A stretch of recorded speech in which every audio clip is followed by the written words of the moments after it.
Hey, welcome back, everybody. Time for another WVU Marketing Communications Today program. Brought to you live from the campus of West Virginia University. It's a show that sits squarely at the intersection of data-driven decision-making and modern marketing practices, with the magicians who make it happen each and every week, led by our lead wizard here, Cyndi Greenglass. Hey, today, all I know when we start these shows is whatever I see in the show notes. And today is very mysterious. It says, be the real deal. So I'm really looking forward to what this is really all about. And your guest teased me. I tried to get her to tell me. All she'd tell me has something to do with the meaning of life. Oh, my goodness. And the number 42. Oh, wow. So we're going to get into numerology. We're going to talk about, the Knights Templar. This is going to be lots of interesting stuff here. Well, I'm thrilled to have my first international guest on our show today, Tamara Rebick, and she comes to us from the suburbs of Toronto, Ontario, Canada, and she is a founder and chief experience officer of a company called Periphery Holistic Consulting. And I had the opportunity to chat with Tamara when she was here in Chicago facilitating a group of educators on experiential education. And it was just the most fascinating conversation. I said, we got to get you on our show.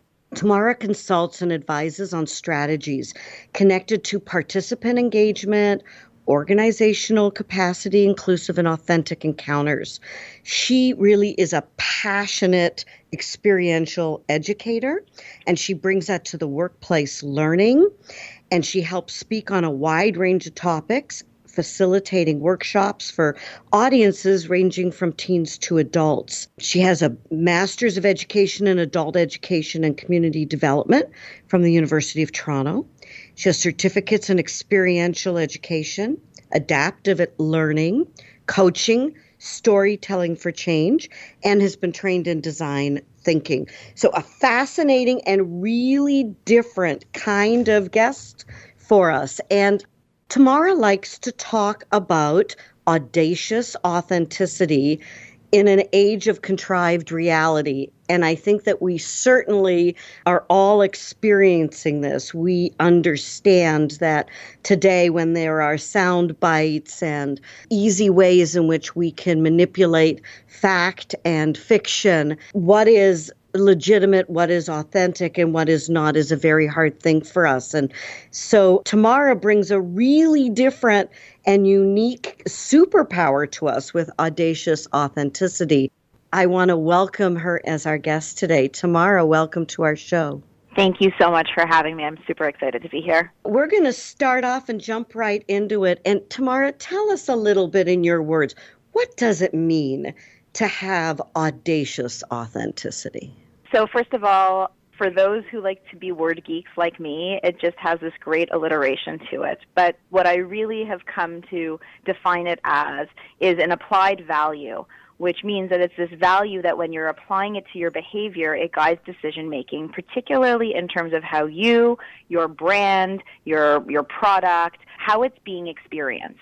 What I mean by that specifically is, as a manager, for instance, there are specific skills and capacities that one person has, or there are defaults that we're sort of used to falling back on, and we think, well, we're doing what is expected of us.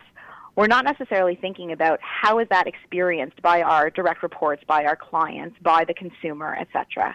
And so the idea of audacious authenticity is that here is a value and an idea that you can actually apply in real life and use it as a compass to try to anchor yourself in consistent, honest interactions so that the experiences that various people have with you or with your brand are really very much reliable, and you accelerate an element of integrity when you're building those relationships. I get it. That's fascinating. And our challenge today, too, is I'm a boomer. Many of us boomers are talking about the millennials, the Gen Zs, the generation of younger folks that think differently and grew up in a very different world than we did. And we know that the millennials and the Gen Zs are coming out of an environment of reality TV, everything from Survivor and American Idol to everything you can do to photo Photoshop and your selfies. And while entertaining to Gen Z, you have some interesting statistics about what they believe to be their version of reality and how these younger generations feel about trust, skepticism, and wondered if you would share that with us and give us some concrete examples of how to solve for some of this. Absolutely. You said you're a boomer. I am a very proud Gen Xer. And what is funny about that for me is that I'm on the very end blip of the Gen X demographic. And from the moment that I graduated college and started working, I was working with what is now the Millennial and also Gen Z demographic. So I got into education, first in formal education and community building, and then working directly in a high school for 10 years and working with youth, from 5th grade right through the end of university and college. While I grew up as a Gen Xer, my young professional life and then my adult life was really immersed in the experiences of millennials and Gen Zers. And so it's been really interesting because I actually find that I have absorbed a lot of the mentality that they have and that they present or are reporting to present in, according to trends and statistics. So I have this tremendous amount of empathy for what their experience is and how it is to sort of navigate a world that is constructed by boomers. And that is currently being facilitated and led by both boomers and Gen Xers. That is just a little bit of context to begin with. There are for sure patterns when we talk about loyalty, affinity, patterns of interest in subscribing to organizations where millennials are less inclined to do that. There's this bad rap that millennials get about being the entitled generation. And conversely, what my experience has been is that they're actually really very eager and passionate and just impatient to get to where they want to go, because the system that has existed until now requires a set of rules of engagement that the millennial generation is simply not interested in engaging in. And so they wish to reset the board. And so audacious authenticity, when you think about it, audacious refers to a willingness to be bold and to take risks. Audacious, by definition, if you go back to the Latin of the word, it comes from daring. And authenticity is about being genuine, reliable, trustworthy, and concrete. When we think historically about the era of when Gen Z started really coming to be aware of world events, this was in 2000. This started around 2008. The economy had shifted. News was everywhere. The internet was giving accessible news in a completely different way. People's identities were morphing depending on the platform.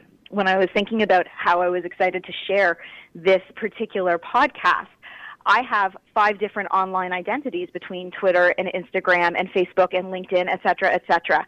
And when you think about it, and if you look at the patterns, people present themselves differently on different platforms, which makes it really impossible almost to figure out who is the real deal and what is in existence.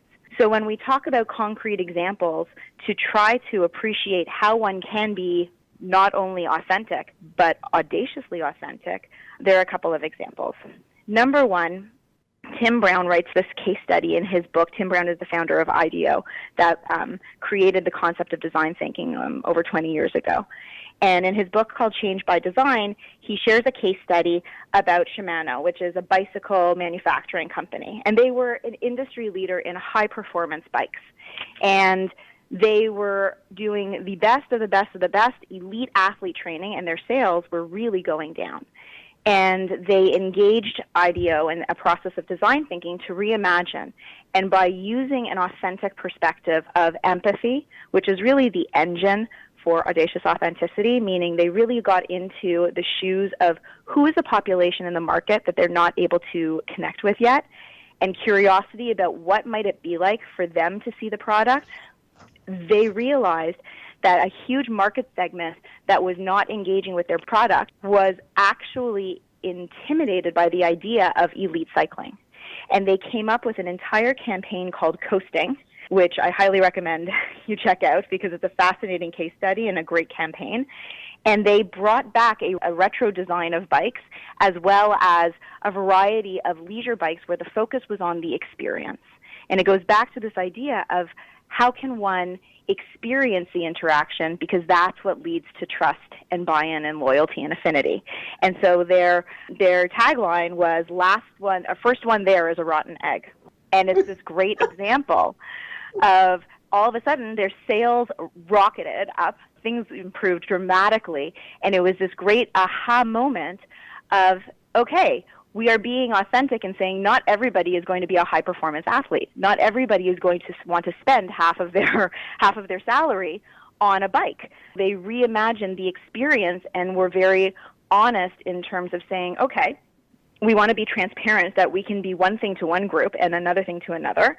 And also, we want to make space for honesty, saying we want to own the fact that I only want a bike for leisure. I only want a bike for the experience of coasting. So that's a great example to me of how do we bring this concept of authenticity and really lean in to both the space for honesty to say, let's actually do an about face to perfectionism.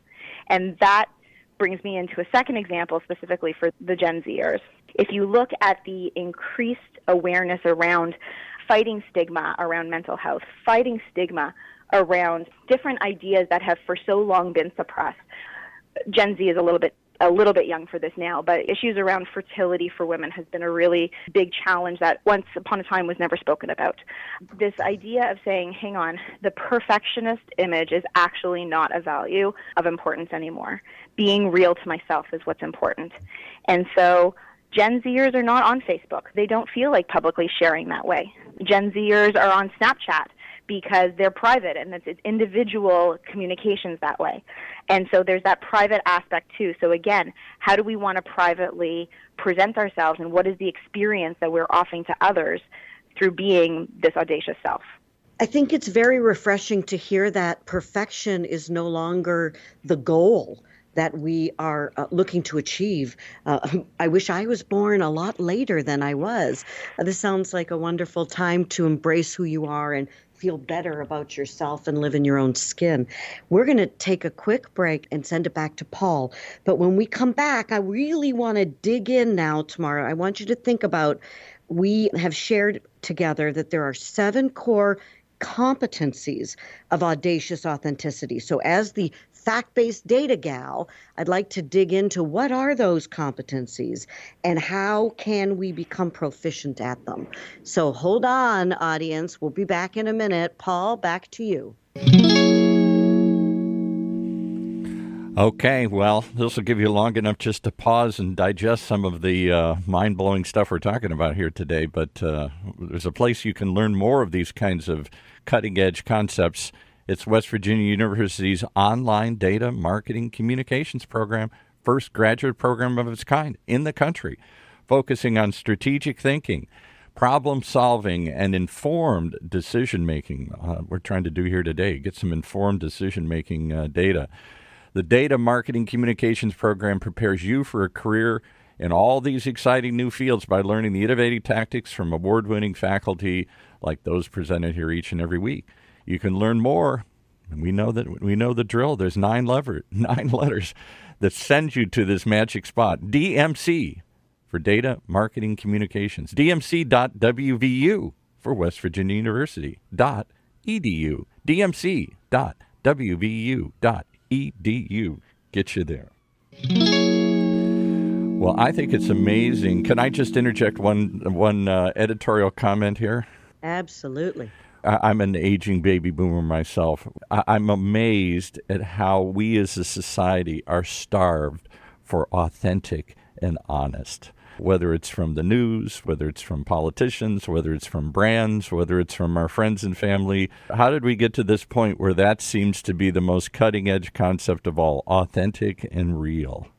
Isn't that a statement, I think, to our generation, they said was the last innocent generation. Yeah, we believed, we assumed, right. Yeah, exactly. And then it all started falling apart. We didn't believe anything anymore here. Now we're to the point where we doubt everything. If a brand comes out and says something, we immediately think, they're lying. We're not telling the truth. I do want to ask Tamara, I want to get to the 7 core competencies here for being audaciously bold and authentic. You said something that I wanted to come back and ask you about. You said that I think it was Gen Zs have multiple, or maybe just Gen Zs and millennials, and many of us, regardless of our generational cohort, have multiple identities online on different platforms. Does that Yes. Not strike you as not authentic? Should you not be authentically yourself the same everywhere? Why is that okay? That's a great question. And what I would say to begin with is being authentic does not always mean being the same. It means being consistent in how you create that interactive experience with yourself, your brand, your persona, your product, what have you. But it doesn't have to be the exact same.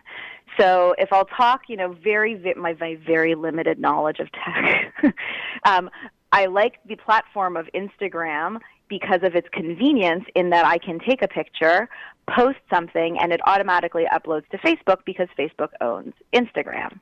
There are platforms that will push social media messaging through all of the different options for one type of message. However, how I want to communicate, how I want to authentically communicate through LinkedIn means that there is a tone of business and professionalism that is different than how I wish to communicate to a different group. I have different clients and different populations that I work with that interact with and follow me on different platforms for that very generational reason. And the way that I like to think about it concretely is it's very much like how you dress the part. If I'm going to meet a particular client and there's a particular experience I'm showing, I will dress the part in one way. If there's another client I'm presenting to, I will dress the part the other way. When I worked on campus for a number of years, showing up in a suit was ridiculous. That was not an option. But yet, a suit is very authentic of myself depending on the environment. And I think that that's the way that people should be thinking about themselves when they're talking about presenting online, because we do have realities of different types of identities and what we wish to reveal and to show and present. And frequently, especially amongst Gen Xers, I can only speak to my generation, my cohort, is that frequently Facebook, for example, is misused. It's used as like a public poster board. But that's not actually cultivating an experience. That's just putting stuff out there. And you don't even know how much people are going to read or interact with it.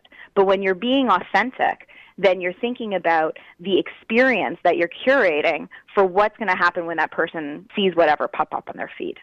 Okay. Well, thank you for clarifying that for me and articulating it so well. Let's get into your 7 core competencies.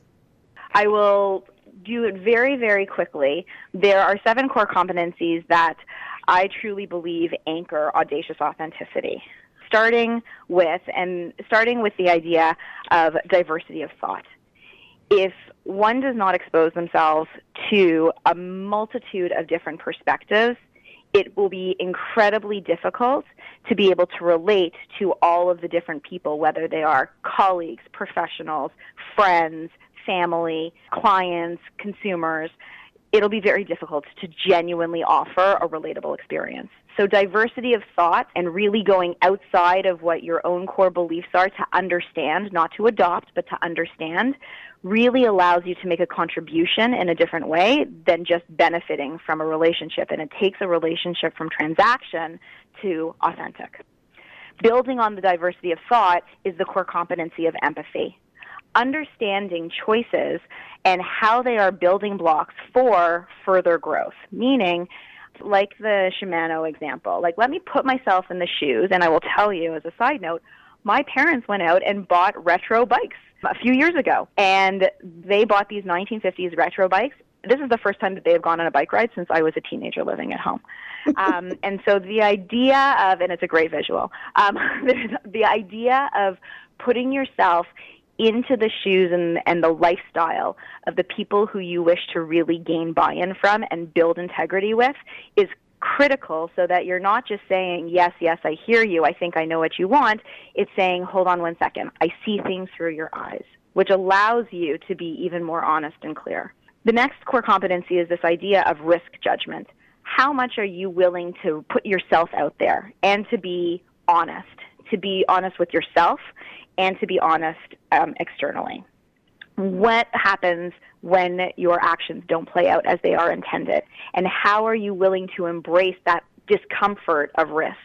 Building upon that is the concept of self-awareness. So if you have an element of risk judgment, the measure of self-awareness, meaning how accurately can I assess when my expectations are realistic? How accurately am I in tune with how I am presenting and how I am being experienced? So when you think of interactions in the workplace, let's say, and scenarios of either managing up or having, supervisory interactions, there's a measure of self-awareness that is critical in being able to foster buy-in, loyalty, respect, and those are the pieces that come from this as well. Once those sort of internal pieces are built upon, then there is the core competency of transparency. Transparency is not a verb. It can be. I really believe that it's also an adjective. And I mean that how would we model and demonstrate honesty, not oversharing? That's really important. Transparency is not about oversharing. Transparency is about being honest about the good and the bad and how we are striving to improve the bad, not perfect the bad, but to improve the bad, or the good and the, opportunities for improvement. The pieces about transparency are really critical, and I'll finish the other two, and then I'll give you an example of what I mean by this. In order to be transparent, you also need to be vulnerable and willing and comfortable being vulnerable. So how do we allow ourselves the space to be imperfect and not feel dejected by it? And then the final piece, which is really the icing on top, is tenacity. The commitment and the rigor to intentionally being mindful of these core competencies, testing them, practicing them, learning. I love the expression that I use frequently, failing forward. Make your fails epic and learn from them. When I worked in a high school, I spent many hours comforting and coaching students in failures, whether they were tests or not getting into the college that they had originally wanted or what have you. And the learning that came out of negative experiences was so much more concrete than the immediate celebration of an accomplishment and then moving forward. And so there is tremendous value in failing forward. And so if you're going to fail forward, do it brilliantly and be tenacious about moving in that direction and being committed to the process. I think that's awesome. I've heard fail fast, but fail forward, that's new. I like that very much. It says propel yourself forward from it. Don't let whatever that negative experience stop you, lose your momentum, prevent you from moving forward in a positive fashion. I think that's great. I know that tomorrow we're coming up on our time here, and there's so much to talk about. I want to ask you one more question, and then you did mention some really good examples here. If people would like to get in touch with you, can they reach out to you based on the contact information you provided on the show? Absolutely, with pleasure. Thank you. So I'm going to ask you, with the last 2 minutes that we do have left here, what trends should we be looking for in the coming year as it relates to, you've already shared with us some of the generational and cohort behaviors. What do you see as an emerging trend that we should be on the lookout for? I think that we should be on the lookout for how the current generation, whether we're talking about Gen Z or even Gen Alpha, who are, the elementary and middle school kids, et cetera, even younger, how they are interacting with opportunities to be authentic and what is being modeled for them. And how is authenticity being modeled? Because the challenge with this is that this sounds great to adults. It's a pretty complex concept when you think about trying to completely change the way we are behaving and approaching the idea of revealing flaws and owning mistakes and sharing power and all of those types of things. The trend that we need to be on the lookout for is who are the people who are disrupting the conventional mindset around circumventing being the real deal. And what kind of role models are we able to expose the next generation to in a positive way that will really engage them in owning who they are and being okay with who they are? And I am the proud parent of a tween and a younger child as well. And so I'm already seeing social media, trends at school, extracurricular activities, etc. And it's very interesting to see who are the adult role models, who are the teen and sort of youth role models, and what spaces are they being given to be able to help introduce these types of values and skills, life skills, 21st century skills, into the vocabulary and practice of the next generation, so that hopefully we'll have this conversation again in a number of years and we'll be looking at a different landscape. Terrific. I look forward to it. I think you've given us a lot of reason to feel positive and to look forward to what the generations have to offer and the environment that we're going to continue to evolve in. Thank you, Tamara Rebick, for sharing Audacious Authenticity with us today on our show. And I wish you all and all my listeners a very good day. Back to you, Paul. You've been listening to WVU Marketing Communications Today, brought to you live from West Virginia University, a bi-weekly program that sits at the intersection of data-driven decision-making and marketing practice, only on the Funnel Radio Network, for at-work listeners like you.